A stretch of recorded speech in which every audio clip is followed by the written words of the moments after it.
தமிழகத்தில் அதிமுக ஆட்சி அமைந்ததும் மத்திய அரசின் ஊரக வேலை உறுதி திட்டத்தின் கீழ் 125 நாள் வேலை என்பது 150 நாட்களாக உயர்த்தப்படும் என்று எடப்பாடி பழனிசாமி தெரிவித்துள்ளார்.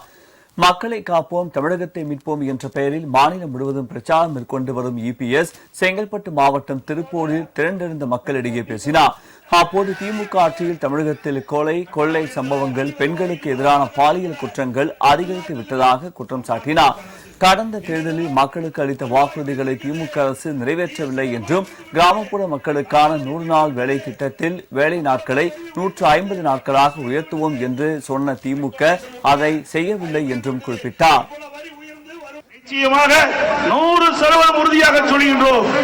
100 நாள் வேலை திட்டத்தை 125 நாட்களாக இன்றைக்கு மத்திய அரசு உயர்த்திருக்கிறது. அது மட்டுமல்ல, அதோடு மேலும் நாங்கள் கோரிக்கை வைத்து அழுத்தம் கொடுத்து 125 நாட்கள் 150 நாளாக உயர்த்துவதற்கும் நடவடிக்கை. ஒரு அரசாங்கம் எப்படி இயங்க வேண்டும் என்பதற்கு எடுத்துக்காட்டு அதிமுக அரசாங்கம்.